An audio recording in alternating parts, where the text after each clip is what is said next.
last week on First Ladies Afraid. So we have to wait on him? We do. We cannot start without him.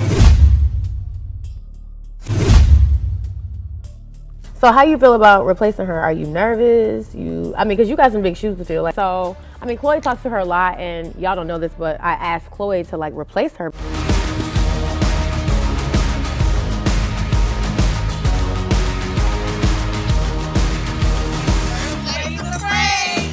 So the girls and I are doing our first official interview with Jason Lee on Hollywood Unlocked. I'm totally excited because, this has been in the works for a long time and we really deserve this. So, we're all glowing and growing and we're at a point now where it's our time. So I'm hella excited to do this interview. The girls are all linking up. Everybody's coming out in their black leather. So I'm hella excited to just sit on the couch and do this interview. I don't have no mentors. So that's the thing. I was never a mentee to anybody. Nobody taught me anything. So she was never above you? Listen, nobody's ever, you gotta pay for that. I never gave nobody no money to teach me nothing. So we became friends because I do people's LLCs properly because nobody does them right. I incorporate your business properly and I'm gonna get you funded because everybody's failing. So I teach people how to use other people's money. So you need me. Yeah, I'm not under anybody. Along with both of the dads? Yeah, one still wants me. The other one's like, Chloe, let's just make some money. I'm the best baby mama to have. Why? Because I don't have feelings for nobody, really. So, I'll never be a problem. Bring your bitch. I want to be there too. Deeper. Now you have feelings. Yeah, it's 2023. They started this year. Well, where did the sensitivity come from? Because I did people wrong. I was just telling Casey this earlier. You know what I'm saying? I was demon time. I'm in a Bentley with another nigga when you got locked up. Okay, so as equally as I was excited, I was equally mortified. I did not know Chloe was as turned up as she was.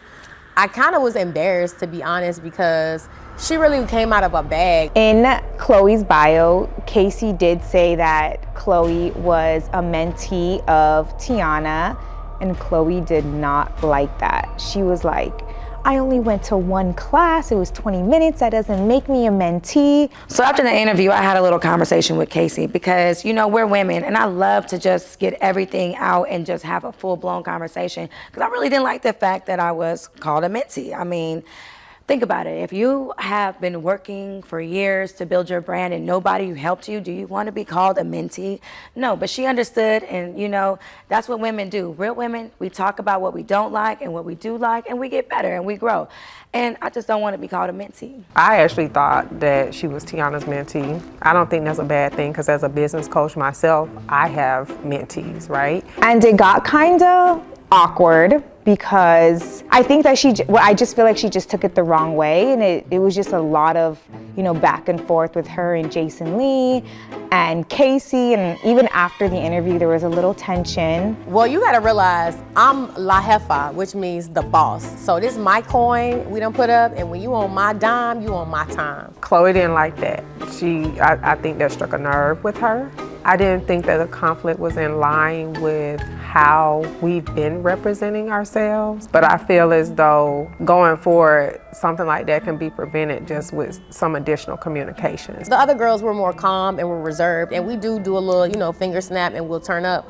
But Chloe was like OD to the extreme, and y'all know Jason Lee loves some mess. I was in the corner winking to the editor to just edit all this out because she was totally out of line. This your first time coming into this group. You gotta be a little bit more humble, especially if you're the newer kid on the block. At the end of the day, Tiana did bring in Chloe. So after the interview, we were in the elevator and she pretty much, was like challenging me and letting me know that she didn't like it and where did it come from. But Chloe gotta understand this is my expo and there are things that are already put in place before she even got here. And again, it's hundreds of thousands of dollars already in play. So, I'm the boss here and what I say goes. At the same time, I'm still a human being. I'm very rational and I'm easy to get along with, but it's just a way to do anything. So I don't think Casey was 100% right. I don't think that Chloe was 100% right. But once we kind of calmed down, I quickly realized that she was really hurt about it because Chloe feels like nobody helped her get to where she is. And hell, a lot of people feel like that. Again, it's a time and a place for everything, and it's a way to get your message across. Moving forward with that tension, I feel like It's gonna get a little messy. I feel like there's, Chloe has a strong personality, Casey has a strong personality, I'm the fun one, and Michelle is just about her business. So I feel like adding Chloe to the mix, it's gonna get really spicy. Got a little spicy because I don't really like being called a mentee, only because I really got this out the mud, you know. Everything that I did, I pretty much did it on my own. Like, I really didn't have nobody holding my hand. And it's not that I don't want to give people credit or I don't feel like anybody was solid or helped me along the way. But sometimes you gotta be real. And it's just like, I'm not giving nobody my shine. I worked too damn hard for that. I'm glad that they were able to discuss it in a way that made sense for them. But like arguing in the hallway, down the elevator, in a lobby, you know, that's not the vibe for First Ladies of Freight. I mean, after all, we are ladies. Coming up on First Ladies of Freight. Even after the show, like me and her got into it in the elevator because I'm telling her like, yo, you need to calm down. But you know, the next day she was okay, so. Okay, so she just came in a little strong. So what if I told you that you can make money in trucking without having any trucks at all, right? So I've designed a turnkey trucking business that allows you to be a better business owner, get your money straight off the top, and scale your sustainable business model so that you can be like one of the large companies, okay? We take care of everything from administration, automations, owner-operators, and dispatch. It's all done for you. No headaches, no hassles, and no hangups. You wanna learn more? Click the link below, and welcome to the Compass Circle.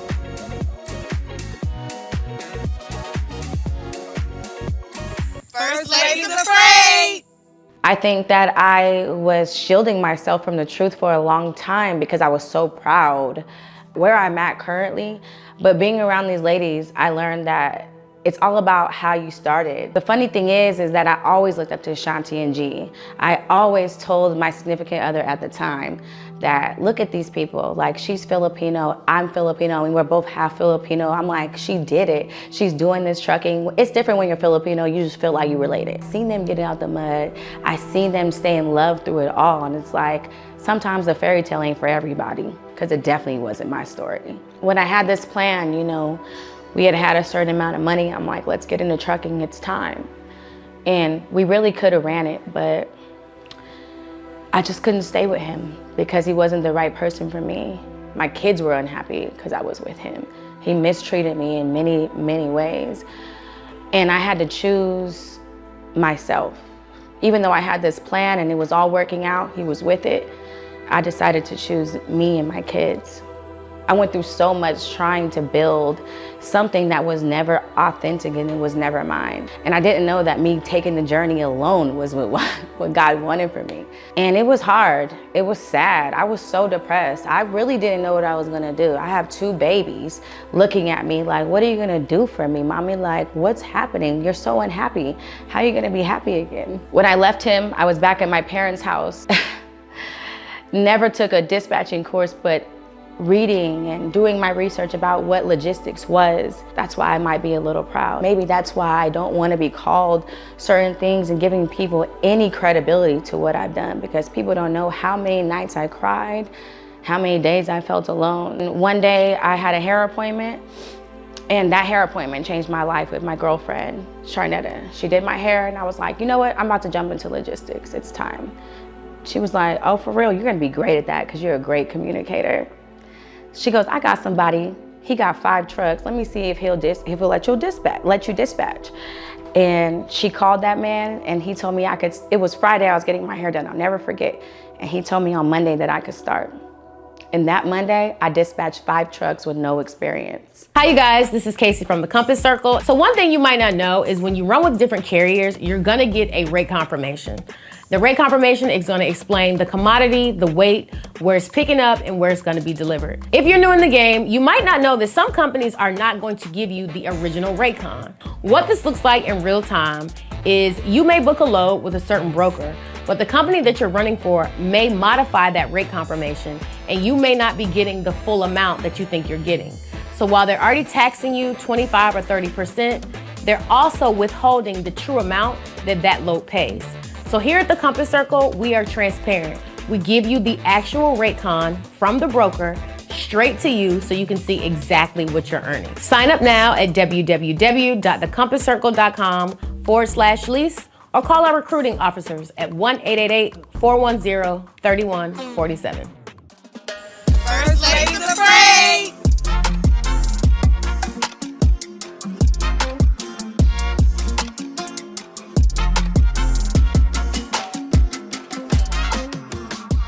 So I'm so excited because my sister is in town. My sister is my big little sister.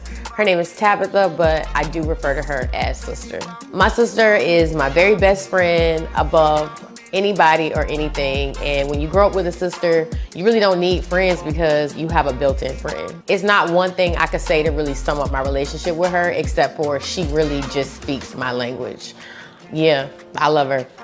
What are you gonna do about it? Me and my sister are very alike, but also opposite, if that makes sense. Like, we have two very different personalities where I might kind of be taking the nicer route and I might not say what's on my mind. My sister is gonna give it to you straight how it is. Majority of my life, I just remember her having her own business, whether it's like vending machines. She started off really young, like had a shoe store, and I remember just being in there young and she's doing inventory and having like her logos on the carpet. She's had like cleaning companies, moving companies, like multiple trucks moving furniture. Like, she's just done it all. As far as people having like real businesses and entrepreneur, no, I would say my sister is like one of the first in our family to do it. I mean, we have some business owners, but at the level she's doing it, she would be the first of our family. And we come from a big family. But now, just because she's kind of on a different scale, you know, she's put my kids on private jets, or, you know, they might go on a yacht now, or they're like, Mom, can she buy us a Lamborghini or just something crazy? Like, they literally call her with the craziest things. Like, you know, they just always are just bragging about her and be like, my aunt is a superstar, or my aunt is famous. You know, they're just always so proud of her. For my birthday, I was so excited to go to this school in Atlanta. Like, that's the only place I wanted to be for my birthday, and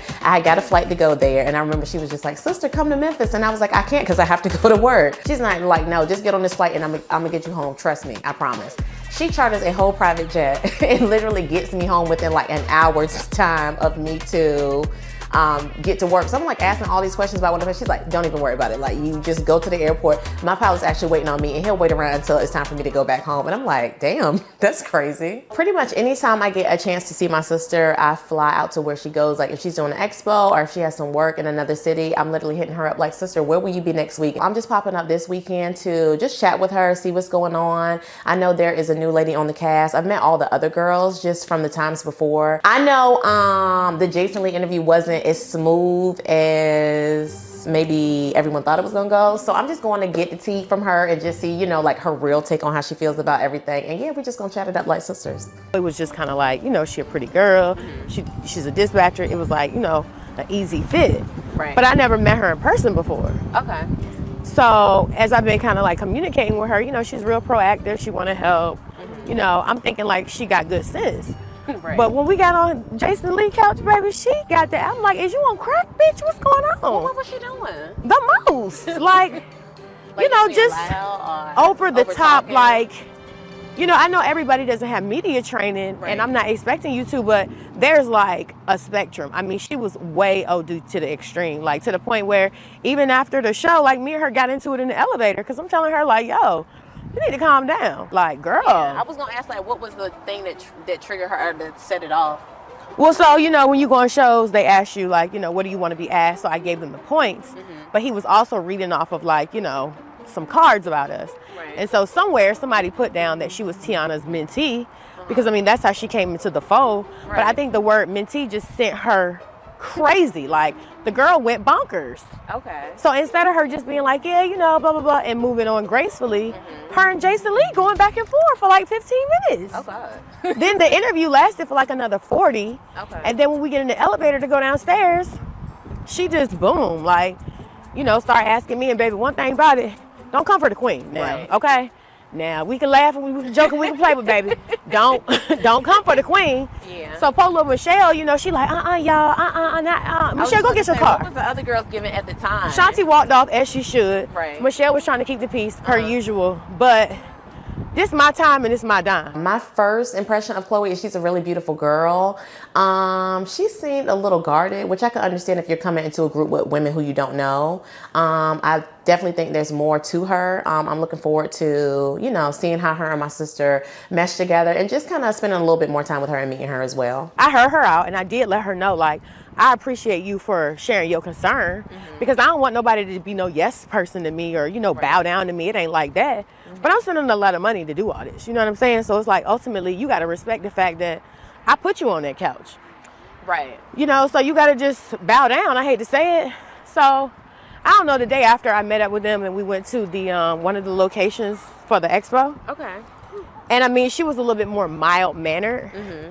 So I don't know if it was just a situation or if she was like turned up. Because I did ask her, I said, are you on something? Did you? I had to. And yeah, and I told her she was problematic. And what did she say when you said that? I'm not problematic. Well, we talking about this situation 45 minutes after the fact. It's giving problematic, boo-boo. Right. So, I mean, I'm sure she wasn't expecting me to be so straight-faced and to say what I said either. Because, you know, sometimes when you say stuff and you don't flinch, people can kind of look at you like, damn. But, you know, the next day she was okay, so. Okay. So she just came in a little strong. She came in way strong. Okay, but then it was kind of giving anybody come to see you, Otis. Like, Exactly. Just in line with the band. It's giving don't nobody know you, Otis. You know what I'm saying? I'm trying to put you in the band, Otis.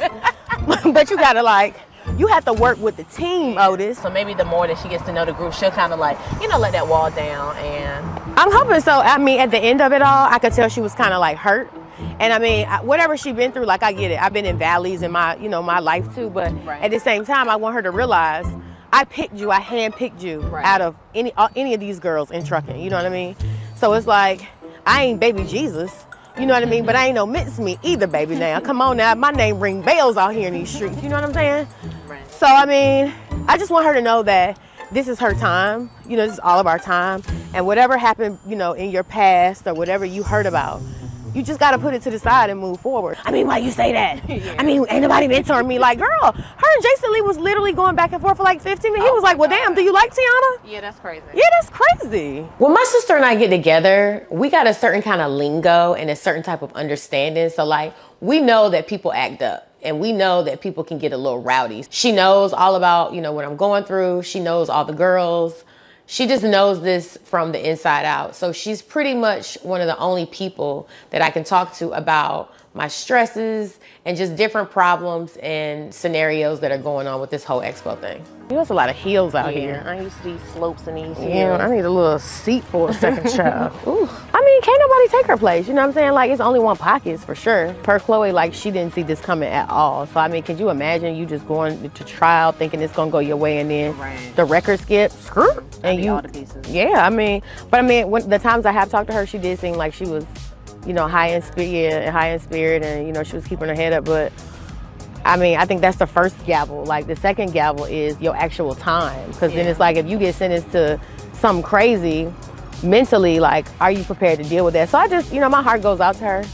My heart just goes out to her. It really does. And it's just one of the things, what can I do? You know what I mean? There's nothing I can do about it. I think it's really disheartening what's going on with Pockets right now, but I think the ladies are doing a great job of holding her down, you know, making her feel like she's still a part of the team, even if she's not presently here at the moment. Chloe, I feel like she, you know, we might just have to stay tuned to see how that is going to, what that's going to be like. Because one thing about my sister, you know, I've seen a lot of people come and go trying to, you know, run the show. So I think if she knows where to fit in and how to get along with this group of women, I think she will fare very well. Next time on First Ladies Afraid. She kind of has an attitude with me, like called me last week and tried to check me and was like, you know, and let me tell you this and let me tell you that. This is a collect call, baby. You're not about to get off on me. I've literally done some of the world's largest transportation projects. By trade, I'm a federal contractor, and that just means that I specifically sell my trucking goods and services to the government. Here's your opportunity to lease on with us. We're offering you a very low percentage, it's 15%. And each month, we're gonna educate you on government contracts, direct freight, and a list of other classes. Click the link below to get started, and welcome to the Compass Circle.